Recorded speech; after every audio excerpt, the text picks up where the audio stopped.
would be our new head coach, Coach Rick Tomberlin. Rick comes to Valdosta after 14 years in Washington County, the Washington County High School in Sandersville, Georgia. While being the head coach at Washington County, he has posted a record of 157 wins, 31 losses, played in 5 state title games, while winning 3 of those in 94, 96, and 97. The Golden Hawks, as they're called, have won 9 region titles, played in 8 semifinals, made the Sweet 16 10 times, have made the state playoffs for 14 consecutive years. He has a tremendous home record in the House of Pain.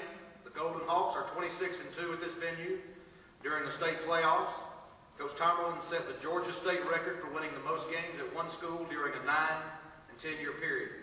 He has produced 34 Atlanta Journal-Constitution All-State players, which is the most in Georgia history in all classifications. His overall record while being a head coach is 280.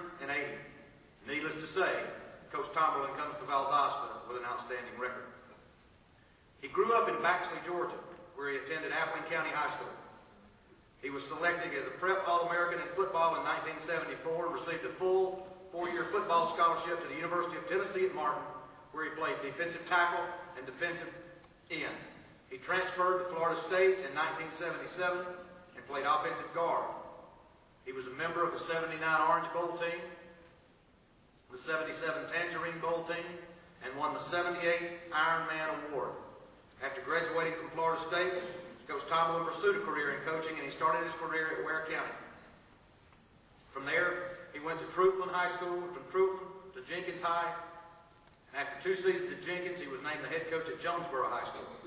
In '89, he was named the head man at Lowndes before moving to Washington County in '92 and building one of the most successful programs in the Southeast. Coach Tomberlin has been married to his wife Angela for 24 years.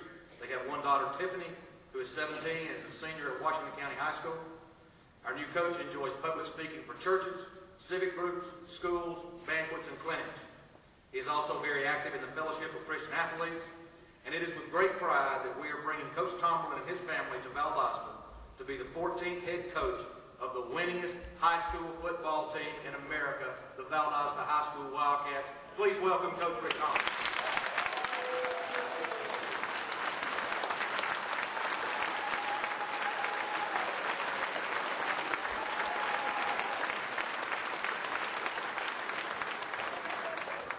It's great to be in Valdosta, I promise you that.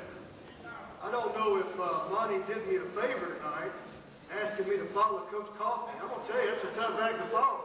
I don't know who I owe the most to there, Monty, for asking me to follow Coach Coffey, or to Kevin Weldon for the schedule that he scheduled us for in 2006 and 2007. We certainly have a challenging schedule. We have our work cut out for us, but I know we're up to it. You know, I've been fortunate enough to be affiliated with a company called Bigger, Faster, Stronger.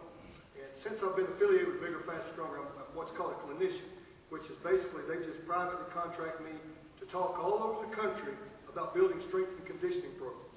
And I've been from St. Augustine, Florida, to Seattle, Washington, from Riverview High School in Los Angeles, all the way to Bridgeton, Maine. And everywhere I go, when I tell them I'm from Georgia, you know the place they ask about? They say, well, tell me about the Valdosta Wildcats. Tell me about that great football program. So it's my pleasure, and I'm honored to assume the reins of the Valdosta Wildcats. I really appreciate you having me and asking me to be here. I want to thank the Valdosta Wildcat Touchdown Club for the invitation. The food tonight was unbelievable. You know, I've always heard and always felt that everything the Valdosta Wildcats did was first class, and I can certainly attest to that. I do want to recognize some friends. I know Coach Coffey and Mr. Stanton have already recognized several people. And I do want to thank Mr. Stanton for giving me this opportunity, along with Mr. Weeds and Mr. Allen and the Valdosta Board of Education. Never met a group of people more professional. I do want to recognize a couple more people. Dr. Joe Crane is here with us tonight. He is a previous board member, as well as current board member, Mr. Willie Jones. We appreciate what you gentlemen do, and we appreciate y'all being here tonight. While we're saying hello to people, I don't know how many of you folks get on the internet and read the Georgia Varsity Sports Bin. I'd also like to say hello to Cat Bait, Doska Hall, Legion Cat, The Wiz 111, Press Cat, Mom of 2000 Cat, and John Holiday. If y'all here, come see me after the banquet tonight. I'd like to see y'all personally. The major reason we're here is to honor these young student athletes. Coach Coffey did a great job. I'll try to be as brief as he was, but I've got about 4 or 5 hours of information I want to give you the next 15 minutes or so. And over a period of time, hopefully I'll be able to share all this information with you. But I do want to briefly share with you my thoughts on the keys to success, teamwork, setting and accomplishing goals, which I think are the most important building blocks to any group that hopes to be successful. Like I said, we're here to honor these young men and women. I don't want to do anything to take away from that. We're here to honor the seniors, the juniors, the sophomores, and certainly the freshmen. So I don't want to be long-winded here and take away from them, but I do want to share certain things with you that I think is very important.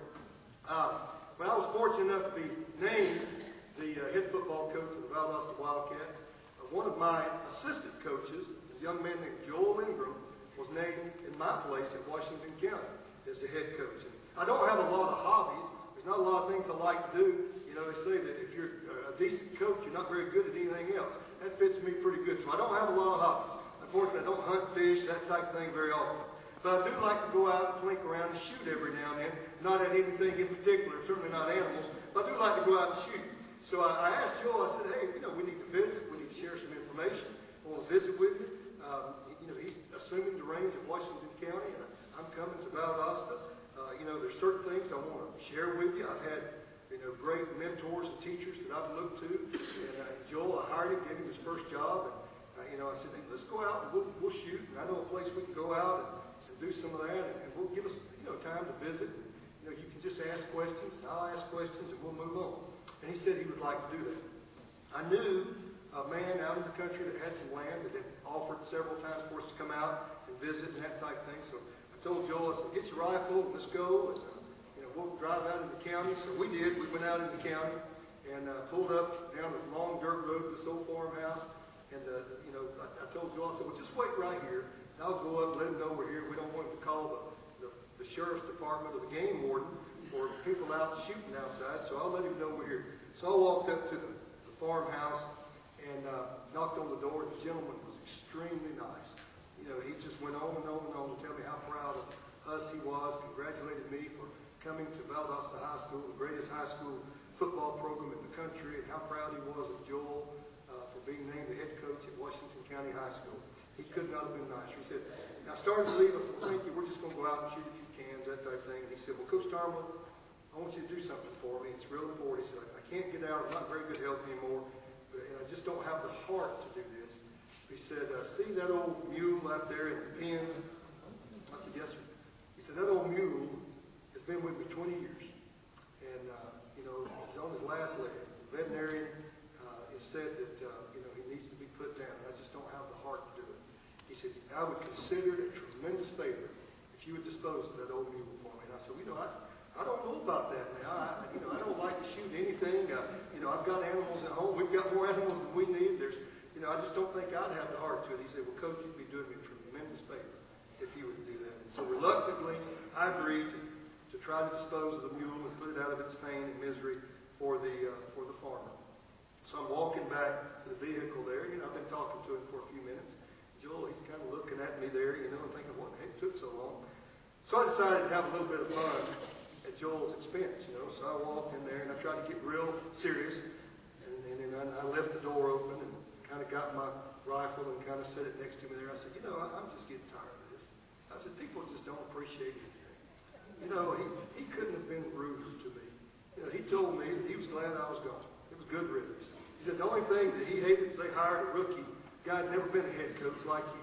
He said he didn't know why you got the job anyway. Our offensive line, you know, had struggled all year. He didn't know why in the world we wouldn't hire a guy who'd never been a head coach. And I said, you know, Joel, I'm just tired. I'm tired of people treating us that way. You know, it's always something, and there's very little gratitude. I said, I'm just tired of it. I said, you see that old mule over there? I said, I'm going to kill that mule and show that guy. He's not going to tell us what to do. I'm just tired of that kind of stuff. No, Joel, he's looking at me, starting to turn pale in the face, you know, and that type of thing. So I got my rifle and I propped on the hood of my truck there. And of course, it was hard for me. It was you know, it was real tough to do this. No, Joel, he's looking at me real serious, you know, and he's sitting there. I said, yeah, I'm going to go ahead and kill this mule. So I pulled the trigger, and the old mule was so sick he just fell over dead. And I kind of was going to laugh it off and get back in the car, and then all of a sudden, I heard a noise. Bam, bam, bam. I looked up, and Joel said, hey, let's get out of here. I just got 3 of his cows. So, you have to be careful there. Nice to listen to.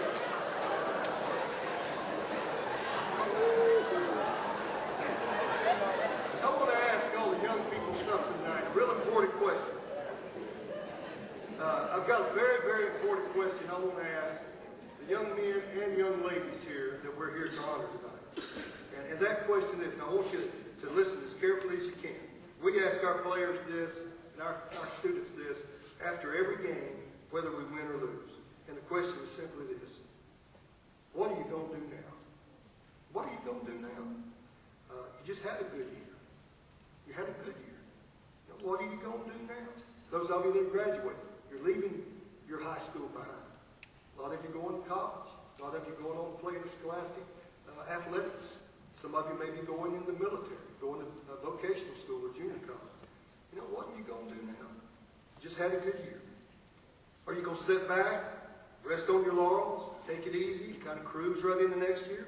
Or are you going to work and try to make yourself better to go to the next level?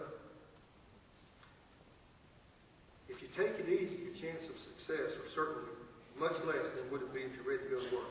John Madden, you know John Madden, the analyst for the Fox Network, he had a quote I really liked.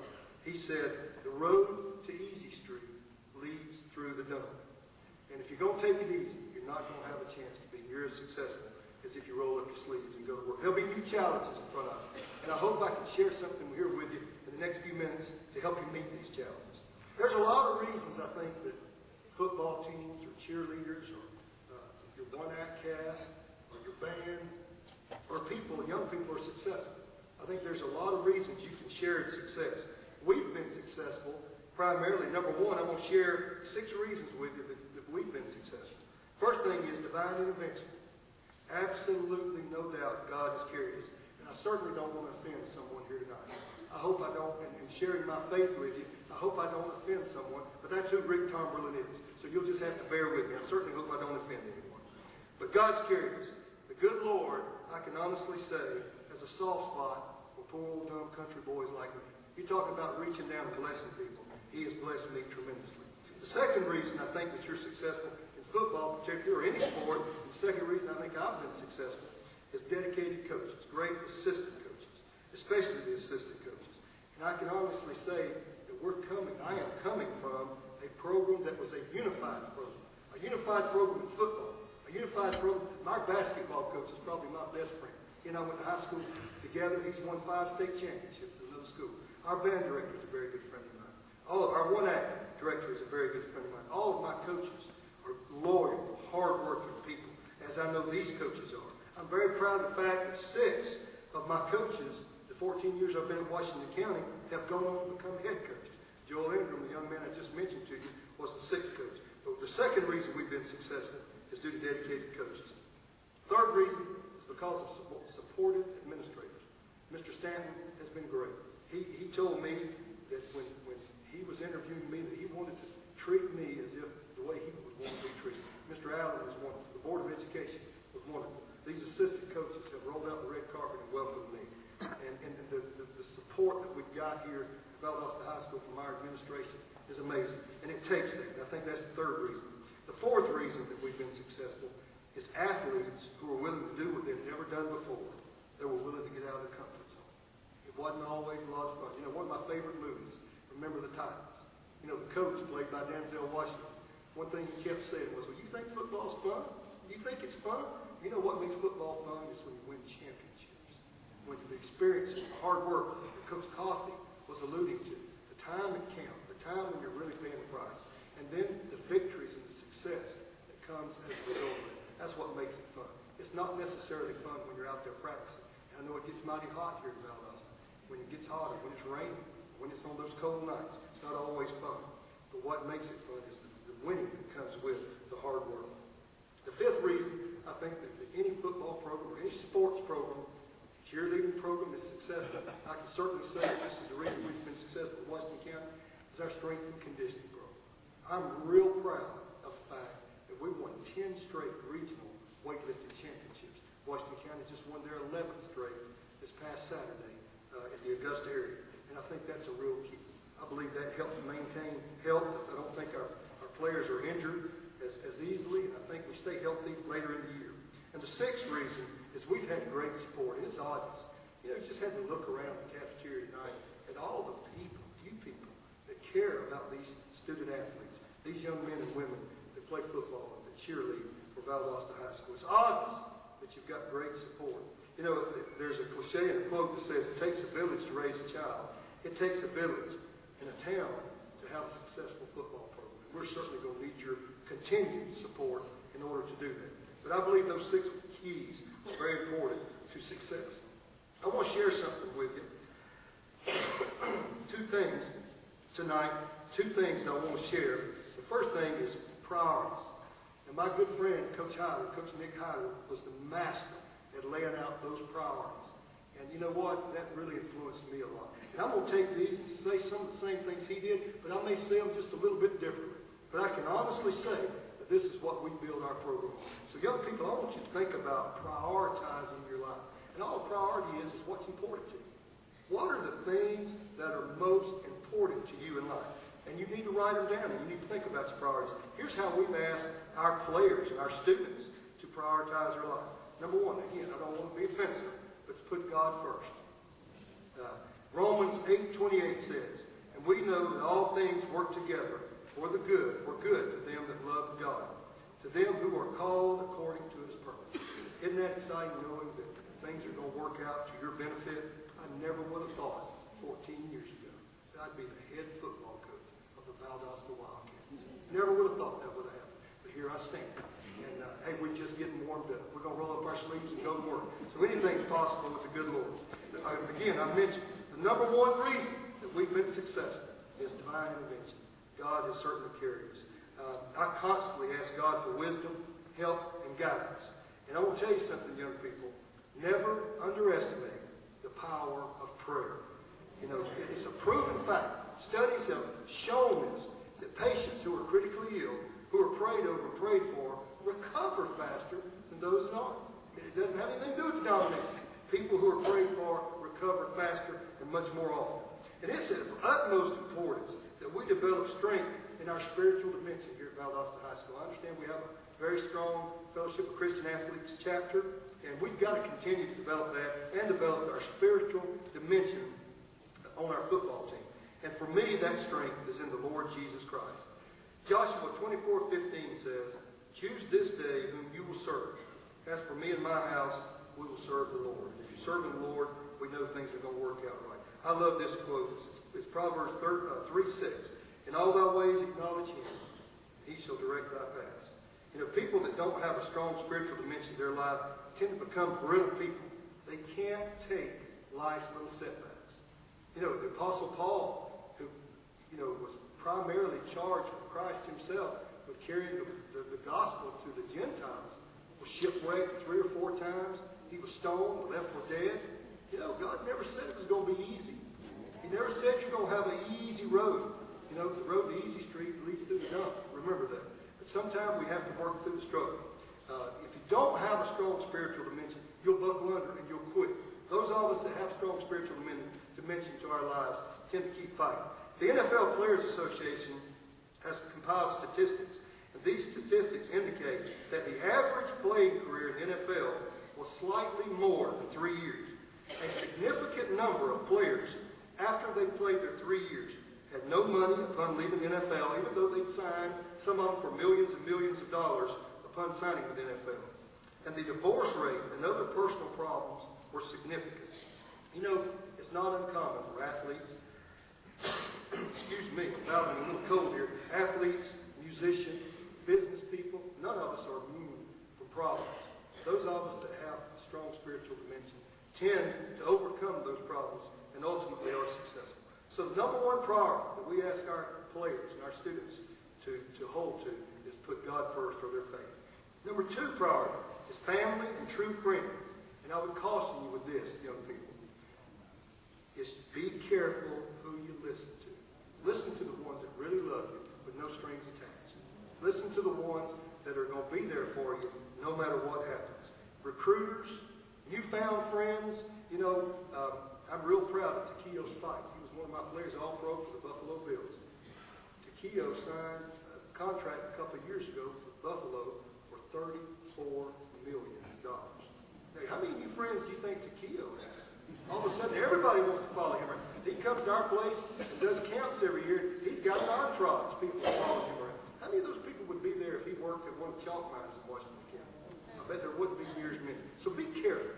Be careful who you listen to. And I always say this, dads, fathers, you'll have to forgive me. But guys, listen to your moms. Your mothers are in your best interest. I didn't mean to. Thank you, Mama. Appreciate that. But no, guys, listen to your mama. They know what's best, and they're in it. They want to see you successful no matter what. I like this quote. It says, companions have been compared to buttons on an elevator. They will either take you up or take you down. So be careful who you choose as your friends, young people. I love this quote from Proverbs, this verse of Proverbs. I have this on my email when I send it out. Proverbs 13:20 states, he that walketh with wise men shall be wise, but a companion of fools shall be destroyed. So who you choose as your friends is of the utmost importance. I want to tell a quick story. My time's running out here, and I'm not quite halfway done, so I'm going to move quickly here. But I want to tell you a story about friendship, people that care about you. Off the East Coast, there's an island that protrudes out in the Atlantic called Conch Island. It's down in Florida. Coach Coffee probably knows where it is. Back around the turn of the previous century, this island, before Florida became a tourist mecca, was known as a place that had these beautiful seagulls. These gulls didn't look like the seagulls we see today that you throw up the bread or whatever, they come down and scoop it. These gulls looked like eagles. They were beautiful, majestic creatures. People used to go there to just observe these birds and to photograph them. What they would do, they would nest there in Conch Island, and then they'd fly out into the ocean. I've heard as far as 50 miles to feed there on the beds there in the ocean. And then they would come back and nest, and they just had these beautiful birds were there. The reason they migrated to Conch Island was because it projected out in the Atlantic off the Florida coast a little further than the other islands. Well, these birds were there for, I assume, ever. Well, I guess right after the turn of the previous century, one day, the shrimp boats came into that area and realized that the shrimping harvest was very plentiful. And one person, we'll just call him the good captain, saw these beautiful birds one day at daybreak and said, you know what, I'll just feed the birds. So he emptied his nets, the remains of his catch, right there on the beach for the Conch Island seagulls. And they ate. They woke up that day and looked around and said, hey, we don't have to fly out 50 miles out of the ocean, 25 miles out of the ocean. Hey, it's breakfast in bed. We'll just eat right here. And other shrimp boat captains saw that and started feeding the gulls. Well, they tell me, and I don't know a lot about shrimping, they tell me they'll harvest an area, then they'll move on to another area. Well, this went on for a period of, a long while. And these birds just sat around and ate, and ate, and ate. They didn't fly out in the ocean. They didn't exercise their wings. They just sat around and got fat. One day they woke up. This is a true story. They woke up and realized the shrimp boats were gone. And people that were there that witnessed this said that the birds would start to try to fly, and they were too heavy. They couldn't fly. Their wings were not strong enough. They'd start fighting each other. They were frustrated. Some of the birds were able to fly a little bit and go out in the water, and they died in flight going out to the old feeding beds. Some of the birds made it all the way out, just couldn't fly back. Some of the birds attacked and killed each other, attacked and killed their young. Make a long story short, these birds killed each other off, became extinct. And I want to ask you something, young people. Why did they become extinct? Because of whom? Because of the good captains. And I want to tell you something. Beware of the good captains in life. If you've got a teacher, if you've got a coach, if you've got an employer that's not challenging you, if he or she is just being nice to you, they let you take it easy, they let you sit out, they don't push you hard to your utmost, they're not doing you a favor. If that teacher's not challenging you in class, they're not doing you. Now, our teachers here do a wonderful job. I'm not aiming that at teachers. I'm just saying, if you've got people that aren't challenging you, then you've got to be careful because they're not your friends. And there's two morals of that story that I want to share with you. The first one is, beware of the good captains in life. Beware. The second moral is, where there's no struggle, there's no strength. Sometimes a little struggle is what makes us better, what helps us become champions. So if you're struggling, chances are you're on the road to success. Again, it goes back to my quote by John Madden. The road to easy street leads through the dump. You know, we talk about family and friends, the second priority. You know, being a great father, a great husband, is one of the best things that can be said about someone. You know, families are under attack all over. We know it. It's on TV, the internet. We're all under attack. And I think God purposely gave us two parents. He knew what we needed. We need two parents. We need two parents in the homes. Third priority, young people, is your education, your grades. Remember, the first one is your faith. The second one is family and true friends. Third priority would be the education and grades. You know, I've got a quick little theory, 1 hour per night theory. And I'm talking about if you'll take 1 hour per night, 6 nights a week, and totally dedicate it to your academics, to really focus on your academics. Even if you don't have homework, recopy your notes. Now, there may be times you might have to study a little longer. But I think if you take 6 nights a week and block out a time and study intensely for 1 hour, you will not have to worry about cramming that we all have done at different times before big tests. I think you'll find that everybody in this room, every student in this room, can get at least B's if they'll really dedicate themselves to their academics 1 hour per day or 1 hour per night. You know, where there's knowledge, there's power. We're empowering ourselves when we gain knowledge. No one can take knowledge away from us. You know, sometimes strength fails. You know, you can never lose your knowledge. The better our grades, the more opportunities will be available to us in the future. You can gauge someone's earning power by the level of education they have. The higher up the chain you have, generally speaking, the more earning power you have. The fourth priority that I want to share with you is I think if you really are serious about success, faith, family and friends, your education. Number 4, the activity in which you participate. Your team, your group. In this case, it's the Valdosta Wildcats. And notice I didn't say part-time job. Or I didn't say saving money to buy a car. Or I didn't say go doing a million other things that young people like to do. If we're serious about what we're doing, the Wildcats will be number 4. The United States Marine Corps has a saying, Semper Fi, which in Latin means always faithful. And the Marines emphasize team first. They believe each Marine has an obligation to his comrades to put the Corps first. The Marines vow to always be faithful, always giving 100% to the accomplishment of the mission and save the lives of other Marines. If the Valdosta Wildcats vow to always be faithful, always giving 100%, putting the Wildcats fourth on that priority list and first at practicing during games, I know that we'll be successful. There'll be no doubt. I want you to remember those 4 priorities. The second thing I want to share with you briefly is something that you'll see posted. We're going to have it posted in the locker room, posted all over. Is what I call power axioms for success. And all an axiom is an established principle. It's not a theory. It's a proven fact. Power axiom number 1, establish noble goals. Know what you want. Think big. Goals should stretch and expand our talents and abilities. You know, I'll get with all the seniors. You know, the seniors that are graduating this year will set their goals for college. The juniors, that'll be seniors next year, I'll get with them, and they'll have a chance to form our team goals because it is their team. But I can tell you, right off the bat, one of our primary goals every year is to win the 5A state championship. That's our primary goal. Now, we might not always accomplish this. You know, Washington County, our goal every year is to win the state championship. We didn't always accomplish that, but we did play for 5 and won 3. In the final Atlanta Journal-Constitution poll, the previous 4 years prior to this one, we finished 5th, 4th, 3rd, and 2nd. So even though we didn't win the state championship the last few years, we didn't quite accomplish our goal. We were up there with the elite programs in the state. And if you make that your goal and you work toward it, you're going to be able to challenge. We certainly want to challenge. So set noble goals is the first power axiom. Power axiom number 2, establish a plan, work ethic to accomplish what you want, to accomplish your goals. Be willing to pay the price. Be prepared. I've seen these signs up in your locker room already. Some of these things will be a little bit repetitive, but I think preparation overcomes fear. When we're prepared, we do not have to be fearful. I love what Abraham Lincoln said. He said, things may come to those that wait, but only the things left are those that hustle. So we've got to hustle.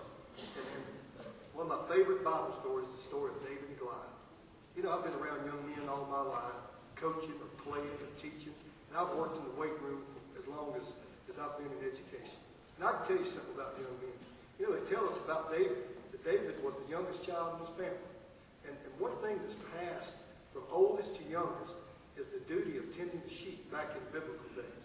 That was one of the chores that nobody wanted. Nobody wanted to tend the sheep. It was long. It was you were out, isolated. You didn't have people to talk to. There was danger involved. And we know that David did several things. He was youngest. He went out and tended the sheep. We know that he played the harp. And in the Bible it says that God said David was a man after his own heart. And we also know that David wrote poetry. He wrote just beautiful songs. I mean, David was very gifted in that respect. We also know he was pretty good with a sling. And, I can see David. I know young men. And I'll guarantee you, for hours and hours a day, David would go out there and practice with that sling. How many targets do you think David hit? How many times did he get that sling and pick it up and aim it at a certain target? The Bible tells us that he killed a bear, he killed a lion. So when it came time to face the great warrior champion Goliath, it was no contest. David knew he was going to win. No man can compare to a bear or a lion. David knew he was going to win. David is what I like to call, he was bulletproof. He was protected against everything.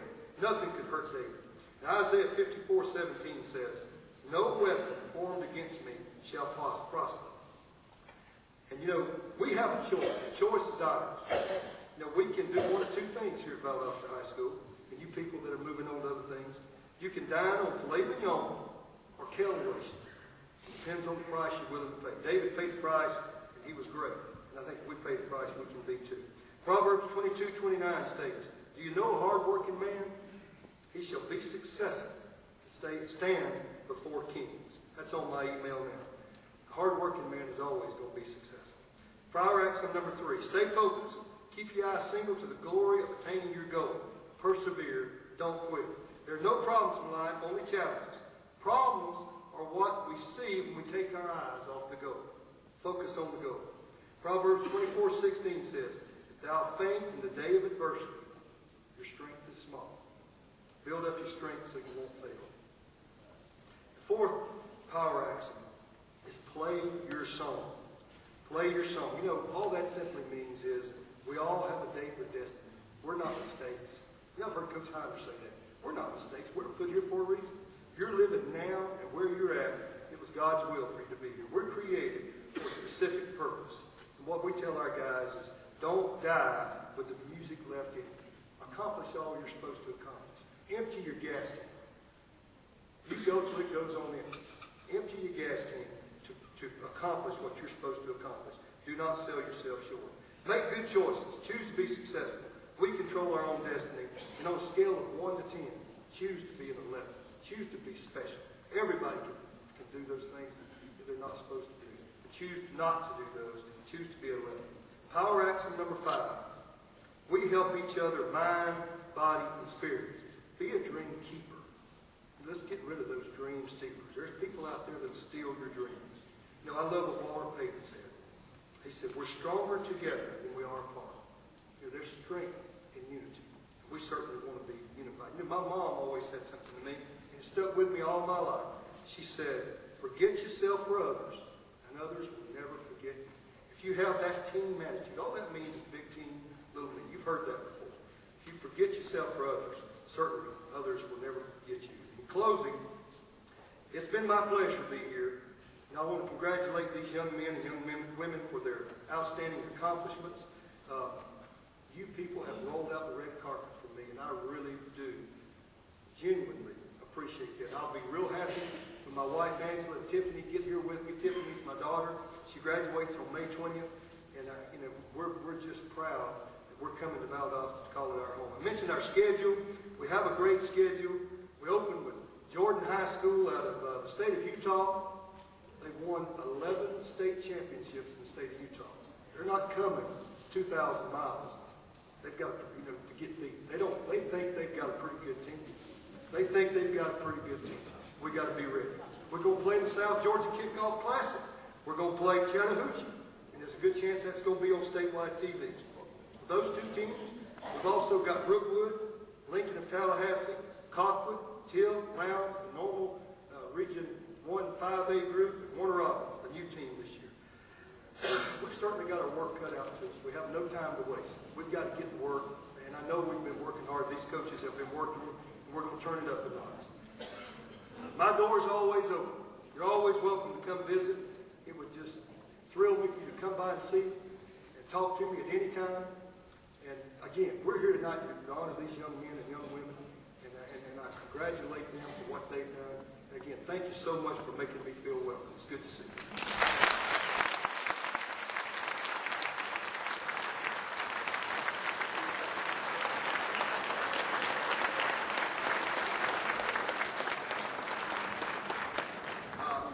Thank you so much, Coach Tomberlin. Welcome to Valdosta. By the way, I'm Legion Cat.